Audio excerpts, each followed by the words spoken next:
I want to talk about something today that nobody in the gay community talks about. And I mean nobody. You can find 1,000 videos about coming out. You can find 1,000 videos about dating.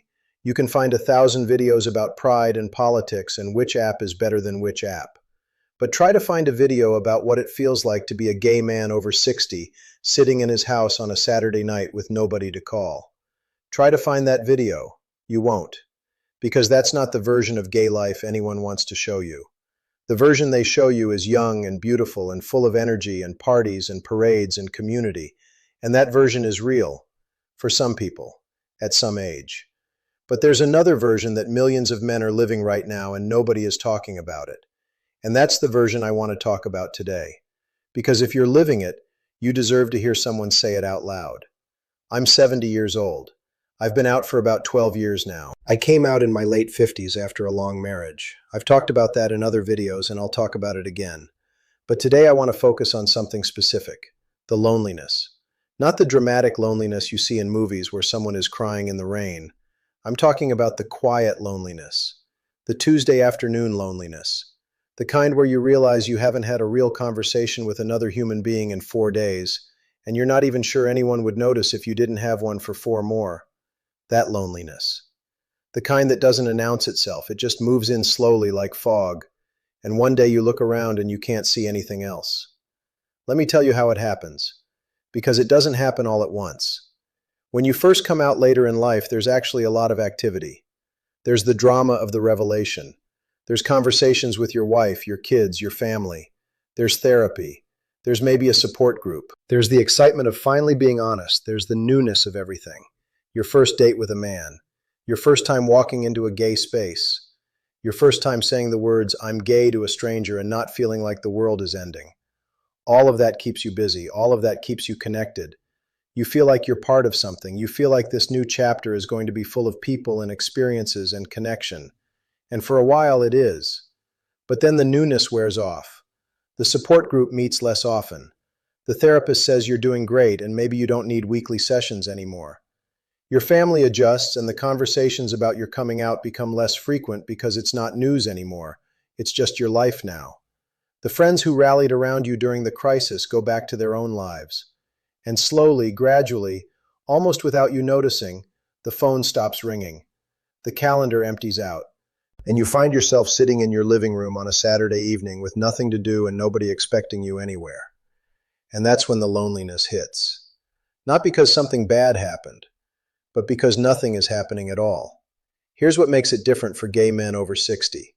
And I want to be really specific about this because I think it's important to name it clearly. We are dealing with a particular kind of isolation that has layers to it. It's not just one thing. It's several things stacked on top of each other, and each one makes the others worse. The first layer is the age gap in gay culture. Gay culture, especially in America, is oriented toward youth. The apps, the bars, the events, the media, the representation, almost all of it is built around men in their 20s and 30s, and maybe their 40s. Once you pass 50, you start to become invisible in those spaces. And I don't mean that metaphorically. I mean you literally walk into a bar and nobody looks at you. You open an app and nobody messages you. You go to an event and the conversations happen around you but not with you. You become a background character in a world that is obsessed with youth and beauty and physical perfection. And listen, I'm not bitter about that. Young people have every right to build spaces that reflect their lives and their desires. But the result is that older gay men often feel like there is no space for them, no place where they belong. And when you've spent your whole life not belonging in the straight world, and then you come out and discover you don't quite belong in the gay world either, that is a very specific kind of lonely. The second layer is the loss of your straight social network. When you come out later in life, especially after a marriage, your entire social world shifts. The couples you used to have dinner with, the families you used to vacation with, the neighbors you used to barbecue with. Some of those relationships survive and some of them don't. Not always because people are homophobic. Sometimes it's just because the dynamic changes. You were part of a couple and now you're not. You were part of the married world and now you're in a different world. People don't know how to include you anymore. The invitations slow down. The texts get less frequent. And you find yourself with a social network that has holes in it. Big ones. And filling those holes at 60 or 65 or 70 is a lot harder than filling them at 30. At 30, you make friends at work, at the gym, at parties. At 65, your world has gotten smaller. Your energy has gotten lower. The places where you might naturally meet people have gotten fewer. And starting over socially at that age feels almost as daunting as starting over romantically. The third layer is the one nobody wants to admit. A lot of gay men over 60 grew up in a time when being gay meant being alone. We grew up in the 60s and 70s and 80s when the message from every direction was that who we are is wrong, shameful, dangerous, sinful.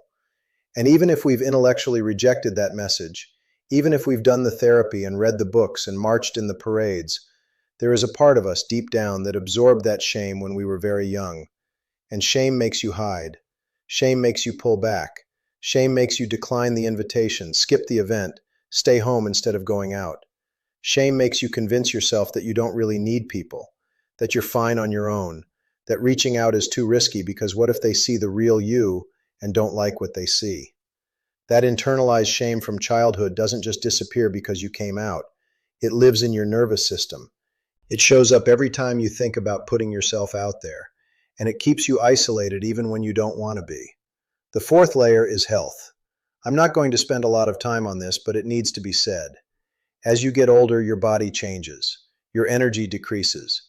Your mobility might decrease. Conditions start showing up that limit what you can do and where you can go. And for gay men who don't have a partner, who don't have a spouse to help them, who may have strained relationships with their children, the practical reality of aging alone becomes very real very fast. Who drives you to the doctor? Who picks up your prescriptions? Who checks on you when you haven't answered your phone in 2 days? These are questions that married couples don't have to think about. These are questions that gay men over 60 think about all the time. And the anxiety around those questions adds another layer to the loneliness because it's not just emotional anymore. It's practical. It's existential. It's the quiet fear that you could fall in your kitchen and nobody would know for days. Now, I did not make this video to depress you. I made this video because naming the problem is the first step toward fixing it. And there are things you can do. Real, practical, concrete things. I know because I did them. And they changed my life. Not overnight. Not in some dramatic movie montage way. But slowly and steadily, the way real change actually happens. The first thing I did was I stopped waiting for people to find me. This is huge. When you're lonely, especially when you're older, there's a tendency to sit back and hope that connection comes to you, that someone will call, that someone will invite you, that some community will open its doors and welcome you in. And I'm going to tell you right now, that's not how it works. Not at our age. You have to go out and build it yourself. You have to be the one who makes the call. You have to be the one who sends the text. You have to be the one who shows up. And that is terrifying when you've spent your life hiding, I know. But it's the only way. I started with a support group. I've mentioned this in other videos. A group of men over 50 who were out later in life. We met every week. And those men became my foundation. Not because we had everything in common, we didn't. One guy was a retired teacher. One was a truck driver. One had been a pastor for 30 years before coming out. Completely different lives. But we all understood the same silence. We all knew what it felt like to be invisible. And that shared understanding was enough to build something real on. The second thing I did was I got comfortable being bad at socializing. And I mean that seriously. When you've spent your life performing a straight identity, your social skills in gay spaces are basically zero. You don't know the norms. You don't know the humor. You don't know how to flirt. You don't know how to make small talk at a gay event.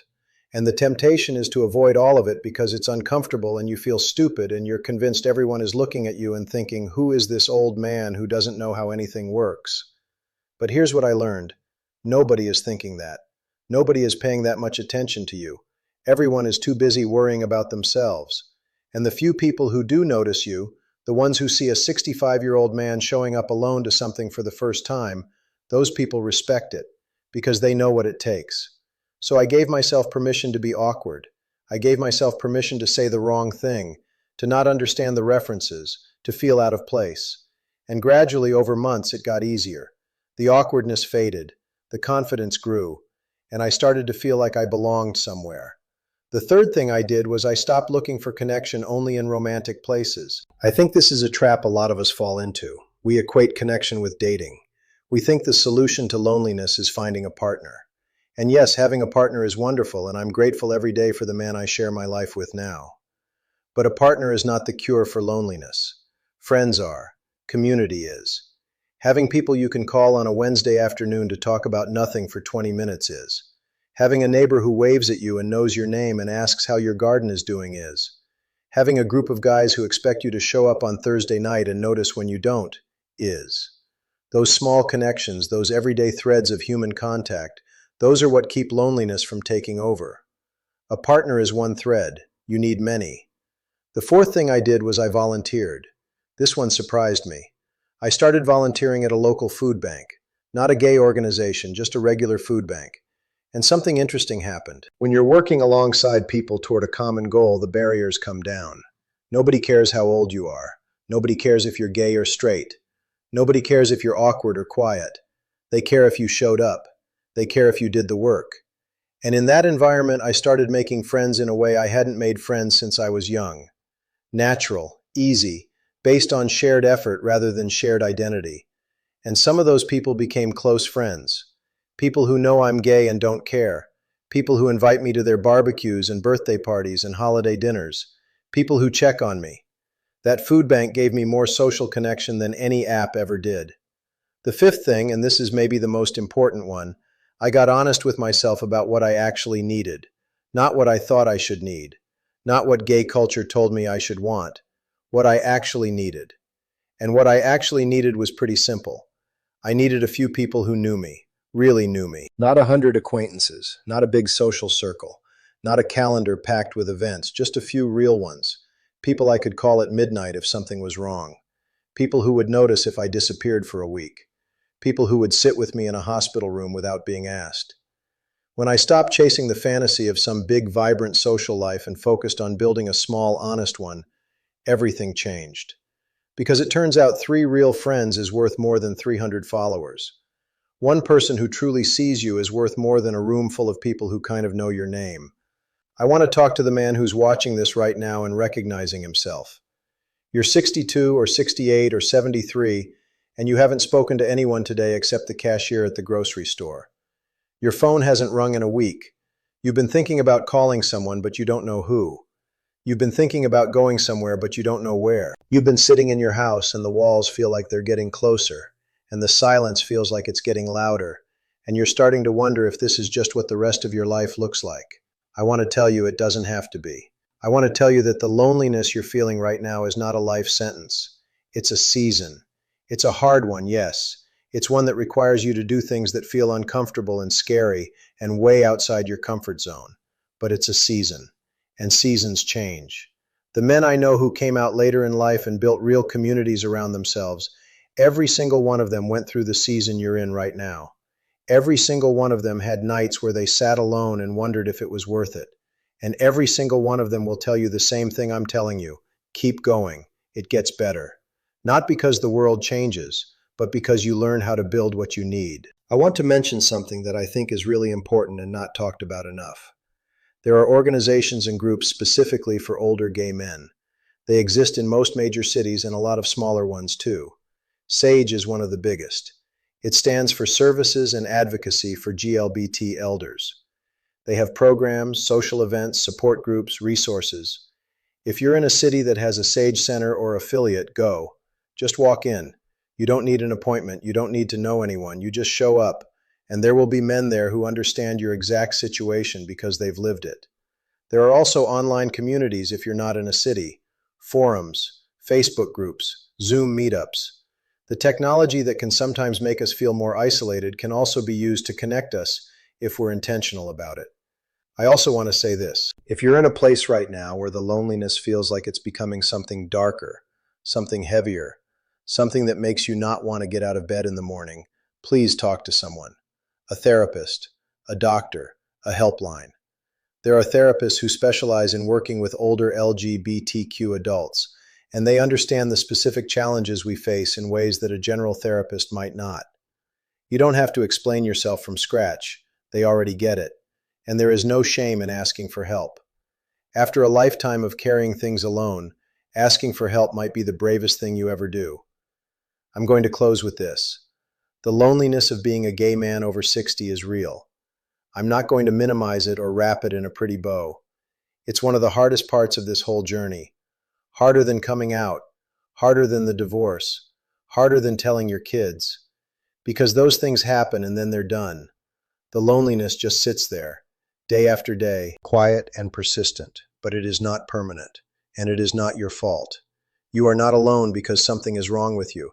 You are alone because the world you grew up in didn't give you the tools to build the life you needed. It didn't teach you how to be gay and old and connected. It didn't show you any models for what that could look like. So you're building it from scratch, at 60, at 70, with no blueprint. And the fact that you're doing that, the fact that you're watching this video right now looking for answers, looking for connection, looking for someone who understands, that tells me everything I need to know about you. You haven't given up, you're still looking. And as long as you're still looking, there's still time to find what you need. You are not invisible. You are not forgotten. You are not too old to matter. And you are not alone. Let me share a few things that help me on the days when the loneliness still creeps in, because it does still creep in. I'm not going to pretend I've solved it completely. I have a partner now. I have friends. I have a community. But there are still mornings where I wake up and feel that old familiar weight. And on those mornings, I've learned to do a few simple things that pull me back. I call someone, not text, call. I pick up the phone and I call one of my friends and I say, "Hey, I'm having a rough morning, just wanted to hear a voice." And you know what happens every single time? They're glad I called. Every single time. Because most of them have those mornings too, and they were sitting there thinking the same thing I was thinking, that nobody wants to hear from them, that they'd be bothering someone, that it's weak to reach out. We've all been trained to suffer quietly, especially men of our generation. We were taught that needing people is weakness, that real men handle things on their own, that asking for help is shameful. And I'm telling you right now, that training is the thing that's killing us. Not the loneliness itself, the belief that we're supposed to handle it alone. I go outside, every single day, even if it's just to sit in this backyard for 20 minutes with a cup of coffee. There's something about being outside, about feeling the air on your face and hearing the birds and watching the light change, that reminds your body that you're part of something bigger than your living room. On the worst days, when I don't want to do anything, I make myself walk around the block. Just one block. That's the deal I made with myself. You don't have to go to a party. You don't have to be social. You just have to walk around one block. And most of the time, once I'm outside, I keep going. One block turns into 2, turns into 10, turns into an hour. And by the time I get home, I feel different. Not perfect, but different. And different is enough on those days. I keep a routine. This might sound boring, but it saved me during the hardest months. Monday, I go to the food bank. Wednesday, I have coffee with my friend Ray. Thursday is group night. Saturday, my partner and I cook together. Sunday, I call my daughter. Having those anchors in my week means there's always something coming.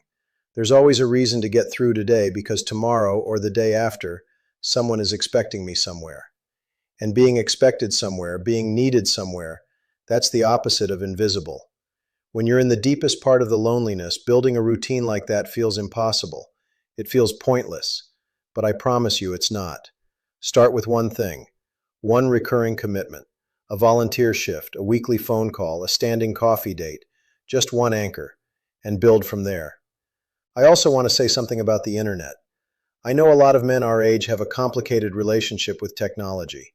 Some of you are very comfortable with it. Some of you barely know how to use it. But if you're sitting in a small town somewhere and there's no Sage Center within 100 miles and no support group and no gay community to speak of, the internet is your lifeline. There are communities online right now, right this minute, full of men our age talking about exactly what we're talking about in this video. Men sharing their stories, men checking in on each other, men saying good morning to each other every day in a group chat, because they know that for some of the men in that chat, it might be the only greeting they get that day. That's not a replacement for in-person connection, but it's a start. And sometimes a start is all you need to remind yourself that you exist in other people's minds, that someone out there knows your name and cares whether you had a good day. I want to end with something my therapist said to me during one of our early sessions that completely changed how I thought about loneliness. She said, "Loneliness is not the absence of people. Loneliness is the absence of being known." You can be surrounded by people and feel completely alone if none of them know who you really are. And you spent most of your life surrounded by people who didn't know you. Your wife didn't fully know you. Your coworkers didn't know you. Your neighbors didn't know you. You were lonely for decades before you ever lived alone. The difference now is that the loneliness is visible. It's no longer hidden behind a marriage and a social calendar. And that visibility, as painful as it is actually progress. Because now you can do something about it. Before you were lonely and trapped. Now you're lonely and free. And free means you can build something real. That hit me like a truck. Because she was right. I had been lonely my entire adult life. I just didn't call it loneliness because I had a wife and kids and a house full of noise. But I was profoundly, deeply lonely inside that marriage because nobody in my life knew the real me. And now, even on the hard days, even on the quiet Tuesdays when the phone doesn't ring, I am less lonely than I was during my marriage. Because the people in my life now, the few that matter, they know me, all of me. And being known by 5 people is infinitely less lonely than being unknown by 500. I see you. The men in that support group see you. The men in those online communities see you. We're all here. We've all been where you are. And we're telling you, there's room at the table. Pull up a chair. If this video meant something to you, drop a comment. You don't have to say much. Just say, I'm here. Because every time one of us says that, it reminds someone else that they're not the only one. Subscribe if you want to hear more. I've got a lot more to talk about. And I'm not going anywhere.